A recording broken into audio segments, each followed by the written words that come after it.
Hey, good morning, good afternoon, everyone, depending where you are today. I'm Davide Villa, and I will be the host today for this webinar together with Supermicro and IBM.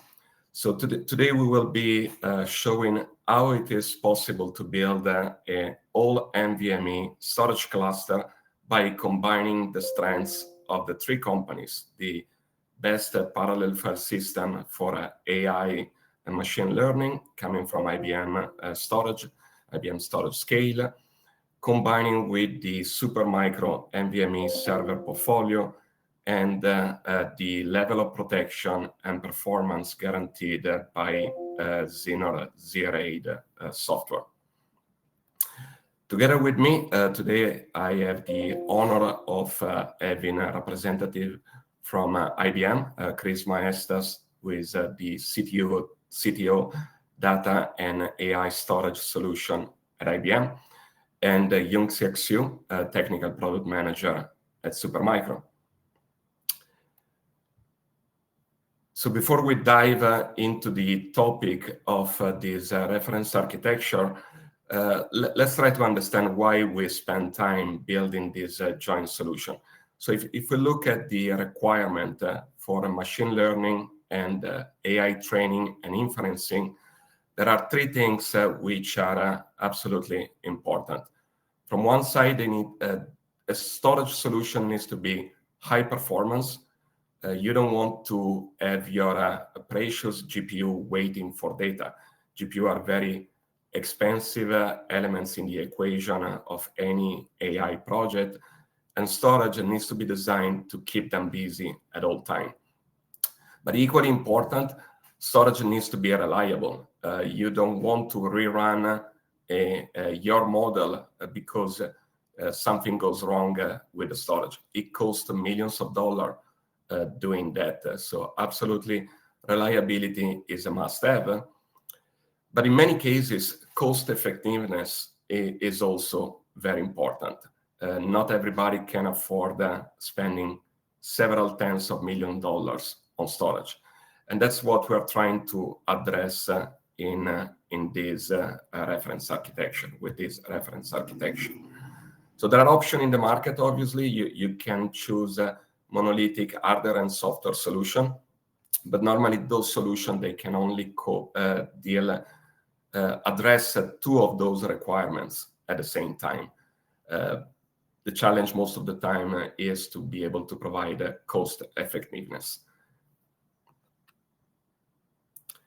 And by combining the strengths of Xinnor, IBM, and Supermicro, we're able to deliver on all those three requirements. So from one side, we already mentioned, we can rely on IBM GPFS or IBM Storage Scale, the way it's called nowadays, which is known in the industry for being a very reliable, feature-rich, industry-proven parallel file system.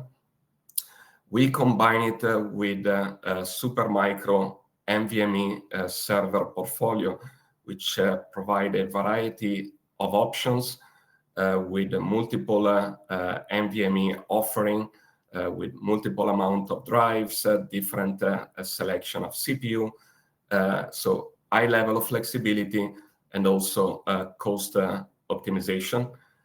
And all this is protected by xiRAID software, which from one side takes care of data protection at the node level, but at the same time make sure that there are no bottlenecks in the performance when we implement data protection.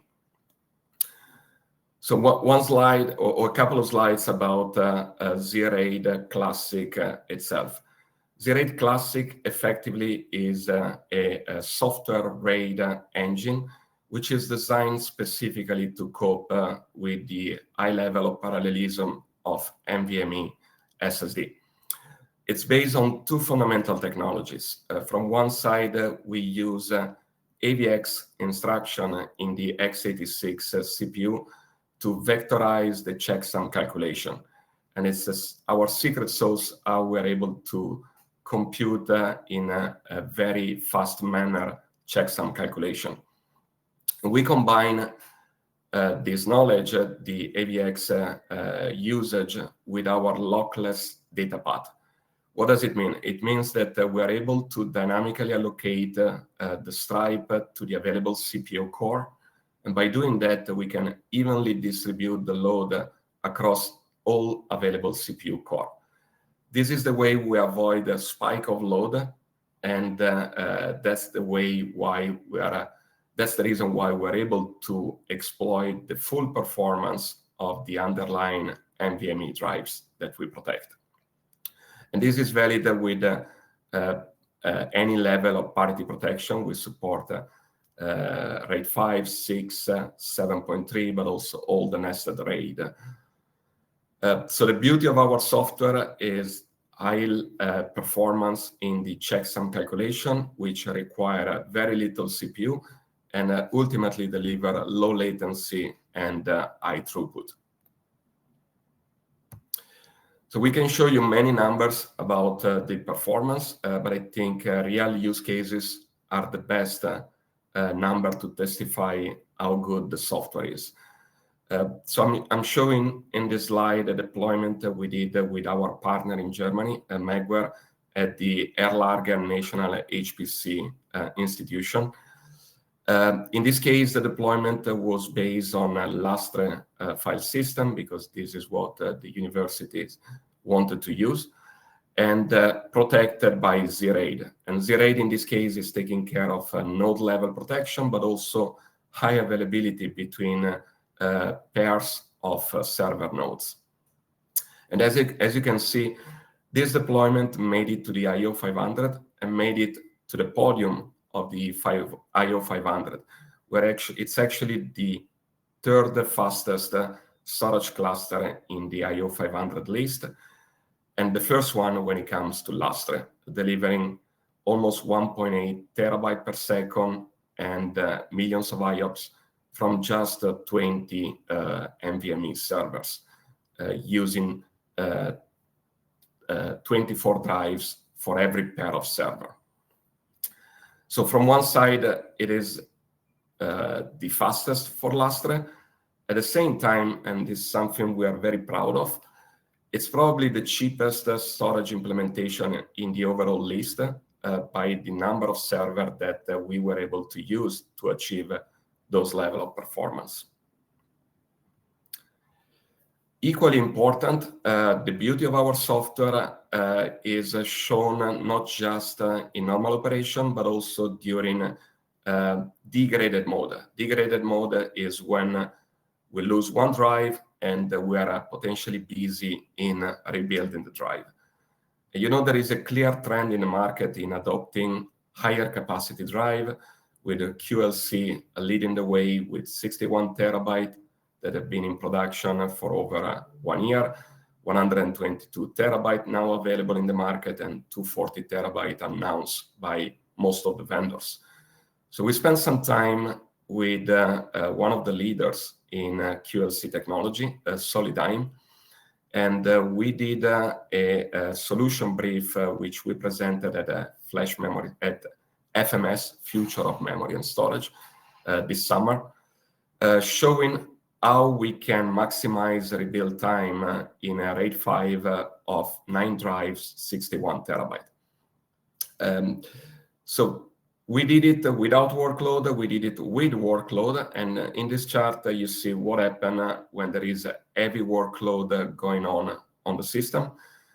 If we try to rebuild one 61 terabyte drive with MD-RAID, which is the OS, Linux OS RAID, it took us over 67 days to rebuild completely the drive, and actually over, meaning that we didn't manage to complete the rebuild after 67 days. And what is very important to notice is that the rebuild was generating much more, many more write operation. Write amplification factor is how many writes happen to the drive for one host write. And the other thing to notice is that this system was fully busy in rebuilding the drive. The performance of the system were not sufficient to run any activity on it. When we tried to do the same with our software, with xiRAID Classic, it took us 53, almost 54 hours with a very lower write amplification factor, which is very critical for a QLC drive. But more important than anything else, the system was still fully functional at almost the full speed, 44 gigabyte per second read and 13 gigabyte per second write. So what does it mean? It means that when we were busy rebuilding the drive, the system was not busy. It was actually available for the user to keep running their models. So with this, let me hand it over to Chris, who will introduce IBM Storage Scale. Sure. So thanks again for having me. So IBM Storage Scale has been around in the market for over 20 plus years. You've known it as GPFS, which is essentially a global data platform for storage services that we have for AI workloads, high performance computing, analytics, or other types of demanding workloads when enterprise and commercial and universities and research that we're running. And really what we're trying to do is seamlessly manage unstructured data as you're integrating new storage technology like TLC, QLC, acquisitions we've done in the past like Texas Memory Systems, and we have, Flash that we've introduced like Flash Core Module, as well as good old HDD. It's still there, it's sort of how it's been using. But being able to use this and tier across it seamlessly with your data, that's what the goal of what Storage Scale has been doing.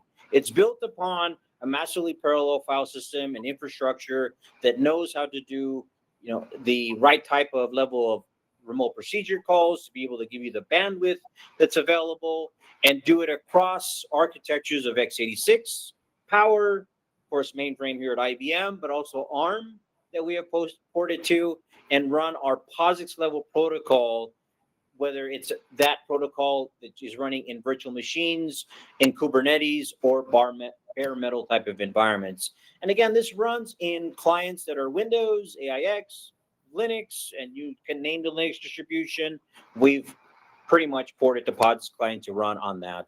And essentially what we've done with this global data platform for storage services is try to make it so that your workload, as it evolves from AI to analytics to whatever new comes on the horizon, that you have a platform with Storage Scale to be able to access the data, whether they're traditional access methods of NFS and SMB, or simple access methods, but being very performant with S3. And then as emerging protocols with GPU direct storage are there, we're there from the get-go for you. And as you introduce even frameworks with containers, whether they're Kubernetes or, of course, Red Hat OpenShift based, we have that application support. So your access to the data is unified regardless of the protocol. You see the same environment. And we really allow you to accelerate the data that's there, as sort of we've been talking about. 800 gigabit, not a problem for us today. Really looking at how we can give you the most bang for your buck in terms of bandwidth, and also working on IOPS kind of bandwidth or POSIX level transactions for those of you unstructured folks out there, how we sort of do that. We have awareness of your data, where what's cold, what's hot, what needs to be placed in secure, in auditable, in immutable kind of environments. And again, we've sort of been talking about this feature of being aware of the content inside the data as well. And lastly, we do focus again on the security side. So everything that we bring to the table with Storage Scale allows us to also add on immutability, audit logging, doing backups, doing recovery. We have that full support of an end-to-end kind of environment to talk to the IBM storage, but as this reference architecture is going to show, if I need to bring in data from somewhere else, I have this abstraction layer with our technologies to bring in things from tape, from filers with NFS, from object storage with S3, or even S3 Glacier, and have that data seamlessly brought into the environment that's there for us.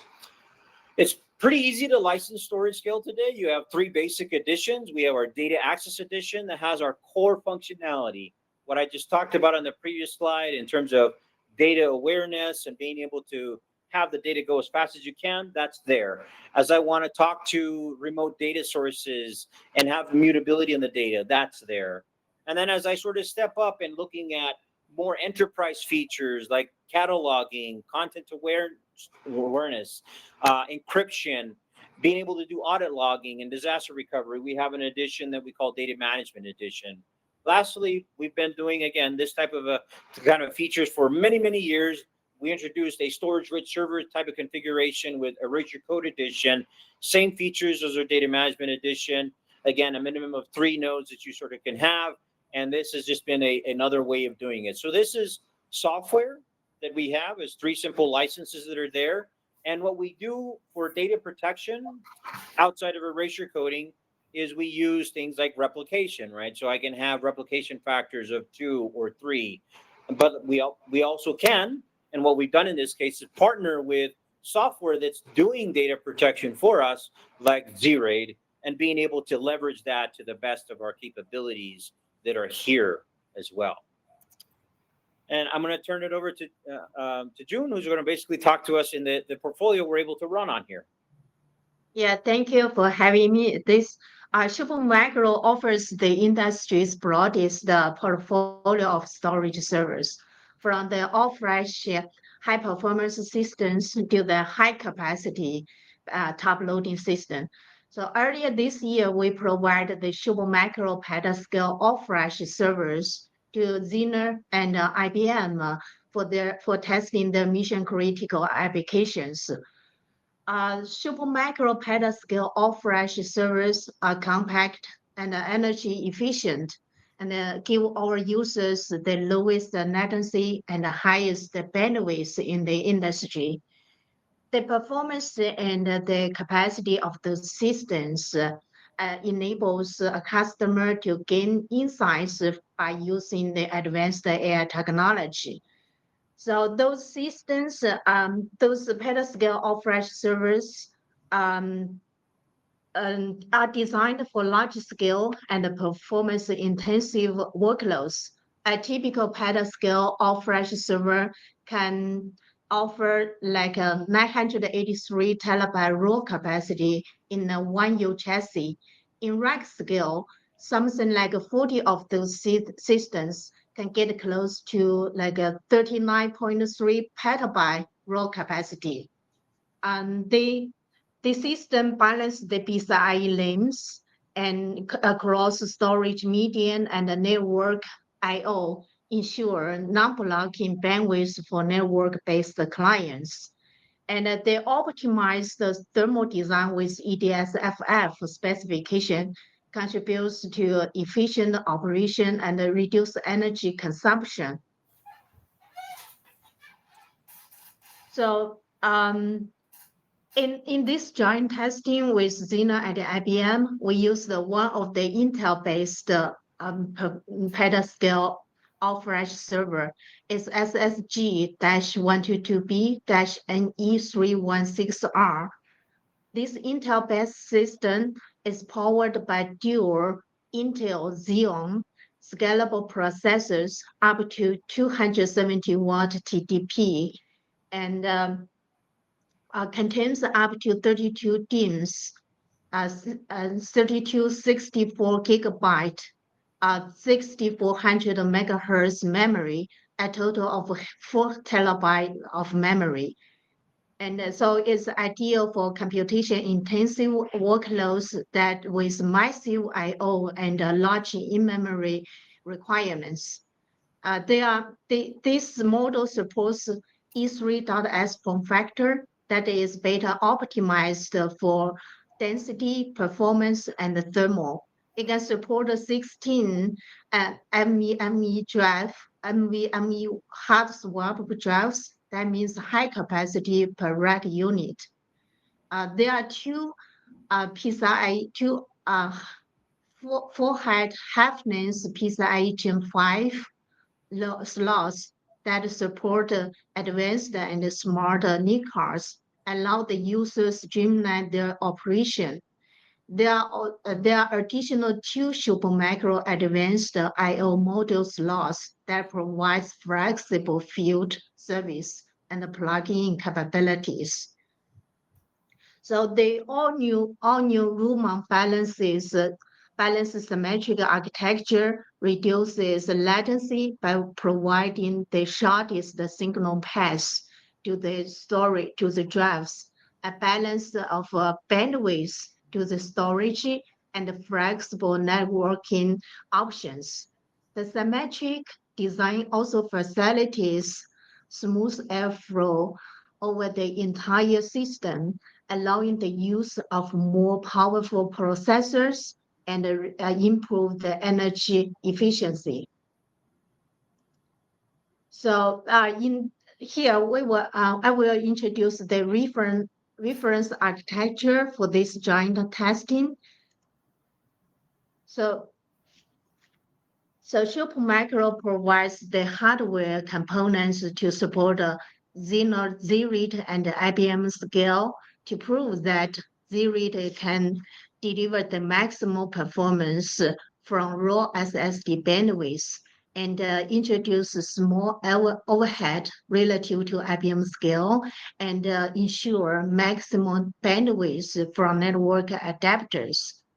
In this cluster layout, there are 2 Supermicro petascale all-flash servers that are performed as data nodes. On each data node, we have dual Intel Xeon 6756E 128-core CPU, but for xiRAID and IBM Scale, 32 cores are sufficient. For the memory, we prepared a 1664 gigabyte DDR5 6400 megahertz memory, a total of 1 terabyte memory. But for xiRAID and IBM, a total of 256 gigabyte memory is sufficient as long as all the memory DIMMs are populated. We also have two dual port Mellanox CX7 200 gigabit NIC cards on each data nodes, and those nodes can be connected with IBM Core server and Supermicro super server clients. And on each data node, we put 10 Hynix PS1010 NVMe drives with 15.36 terabyte capacity. So all of those servers are connected with Supermicro 400 gigabit Ethernet switches, ensure the non-blocking bandwidth. So I will hand it over to David to introduce more about the software layer. Yeah, thank you, Junxia. Yes, as you said, each of the data nodes are protected with xiRAID running in RAID 6. So we have the ability to survive up to 2 drive failures if they happen. And then on top of that, we mount IBM Storage Scale or GPFS based on the 5.2.0 release. And to assure high availability, we implemented a replication factor of 2. So this way we can survive drive failures, but we can also survive a complete data node failure. This architecture, it's a modular architecture, so it can easily scale by adding more clients or by adding more NSD expansion data nodes. So it's a very easy to scale. Obviously, the network needs to scale together with the data node to enable the full performance of the underlying hardware.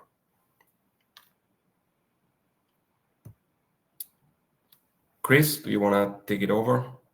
Sure. So again, the way we deployed it here, and again, really scale GPFS, it works with other types of technologies. We did MD RAID testing. We've done hardware RAID testing. This is just another feature that we've been able to do for software-defined storage. And as I said, I mean, people are talking about in the chat of, storage scale native RAID or GPFS native RAID as well. This is, again, just an enhancement we can have to really get the power of the Supermicro server that's giving a well-designed, kind of platform to run, have a well-defined SDS RAID protection that's there with xiRAID, and we're using scale. And essentially, from my perspective, I see a simple block device that is being protected by xiRAID, just like I would look like on other types of environments. They're doing the right kind of erasure coding. I'm creating a network shared disk out of that and creating a file system that will layer. So now imagine we saw in our architecture before, I have some number of storage servers that have xiRAID from Supermicro, and I can scale those out easily to sort of grow the file system in the environment. And you see we have here that we're just simply creating that kind of in the storage from there. Now, you ask yourself, well, as Davide sort of said, is if a disk dies in the server, well, it's protected. I don't have to worry about that. But what happens again if a server dies? And again, we're working on phase 2 of another weapon, right? That we'll sort of talk to. But essentially, what do we do in towards that environment? Well, in the classic kind of realm, it would have a replication factor. And what we sort of recommended as a best practice is your file system metadata should probably be replicated. Now, your data, you can be selective, and I can essentially have what data I need to have replicated. So data that in certain directories may have a replication factor of 2. Data in other directories could have a replication factor of 3. For our purposes here, we essentially set the replication factor of 2 such that if an entire server dies, we still have access to the environment. But you have that dial you can turn. It's not an all or nothing in terms of replication of 2 or 3. You can be selective into the amount of data that you do. As a best practice, though, we do recommend metadata to be replicated. So what we did is let's validate this. We set it up. Let's reboot a server, make sure that things are still reading and writing to the environment. And as things come back up, the storage is going to be checked up from the xiRAID kind of environment, and then scale is going to start up the MMFSD process, right, and join the cluster and come back into the environment. So again, no manual intervention was required. We had the protection of xiRAID sort of doing that, and it's simply the server rebooted. The file system was still up on the clients. We were able to access it, still able to create data, and then again, we can sort of have that data, pushed into the other server as well. So who's really benefiting from this, right? Customers looking to start out with a very fast all-flash storage kind of solution. Again, a well-designed server from Supermicro, have the, fast HPC AI kind of mentality that's there in line as well. And the data protection that Xinnor is sort of bringing to us as well. That's a great fit for you. Also, customers who, again, want to think about other all-flash. There are alternatives that Davide sort of talked about, QLC drives. You're going to be able to see those integrated into servers and how we can have the solution built upon that. So this is a really good kind of scaling up kind of configuration. It's easy to scale out by adding more storage, rich servers in the solution, and give you that high performance access. And again, this, whether it being 200 gigabit, 400 gigabit, and of course 800 gigabit, we're going to be ready to have these type of solutions easily plug into these type of networks. David wanted to talk about maybe a reference where we actually use this already. Yeah, absolutely. So this is not just a theoretical exercise. The reference architecture we put out is already in production at at least one university. In this case, we publish a public case study with Aalen University, together with our local partner ABC System. So in this case, the university, it's a smaller type of university. They have a few workstations for machine learning. They also have a DGX system, and they had the need to have a replication between the two sites within the campus. So we were able to implement xiRAID over a Supermicro server over 2 Supermicro server, xiRAID in RAID 6 over 10 drives, and with the IBM Scale taking care of the replication between the 2 sites. And this implementation was designed to be ready to accommodate many more compute nodes, which is the plan from the university. What is very interesting is that we measure the performance in this implementation, and when you try to measure the performance of the raw drive from a single node, from a single server with a 10 PCIe Gen 5, we were able to see 92 GB per second sequential read and 55 GB per second in sequential write.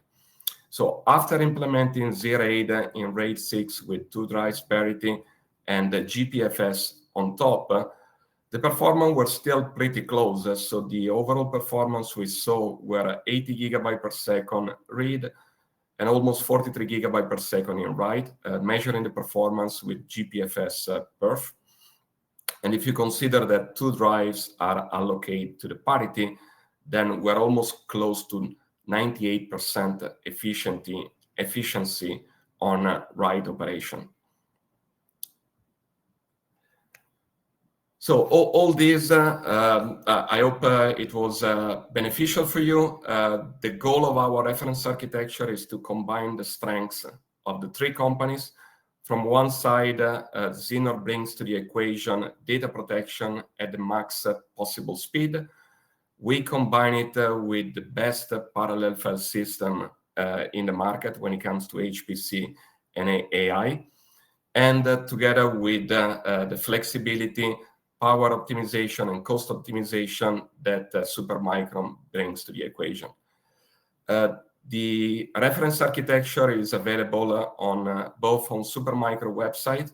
You can scan the QR code to get to the reference architecture, but it's also available on Xinnor website. And we will make the recording available for review at your own pace. With this, I think we can open up with Q&A. I see in the chat there were already many questions, most of them already answered. Let me take some which still require an answer. Yes, so there was a question about running with other parallel file system. Yeah, xiRAID at the end expose a block device. So with a block device, you can mount any file system on top. And whether it is Lustre, BGFS, or IBM GPFS, obviously, but even it can even be something like NFS. I'm actually in California today because yesterday we delivered a speech at MSST where we presented the optimization for NFS for certain AI workload. I see other question. Mark is asking whether we tested xiRAID together with the EC version rather than replication. No, we didn't. And the reason being that the 2 technology are that they're not really complementary. So one is substituting the other. So xiRAID is taking care of node level protection. We don't have erasure coding built into our code yet. This will come at some point. And the erasure coding from IBM is a different product at the end. So we don't want to compete with IBM. We want to position this reference architecture for what was explained by Chris. So we are trying to go after those customers who loves GPFS, but in some cases they cannot afford deploying a monolithic GPFS solution, or to enable deployment of very high capacity QLC drive to compete against the newcomers into the AI storage space. Let me see if there are other questions.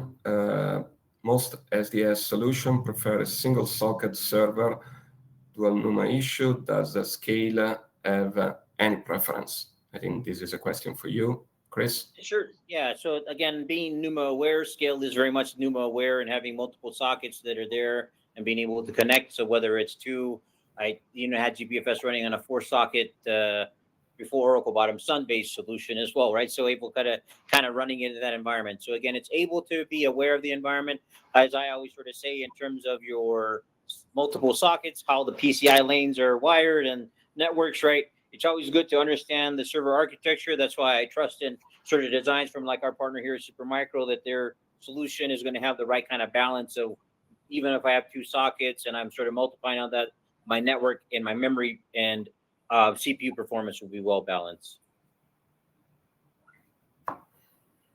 Okay, very good. And from our perspective, we handle a single socket, dual socket. There are some NUMA where tuning that needs to be done, but we can handle both. Okay, let me see if there are any other questions we didn't answer already. Do we have slides comparing xiRAID to GNR? No, as I say, those are addressing 2 different markets. So we didn't spend time in this comparison.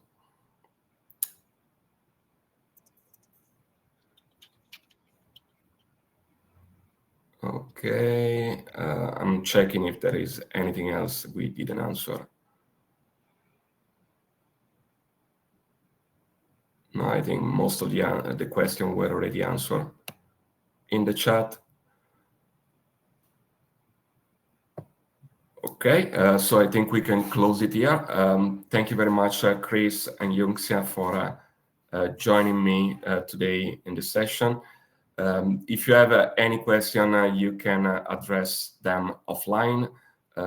You can, if you go on Xinnor webpage, you can get in touch directly with us, and we will be happy to route the question to either IBM or Supermicro. Thank you again, and have a great day. Thank you. Thank you. Have a good day.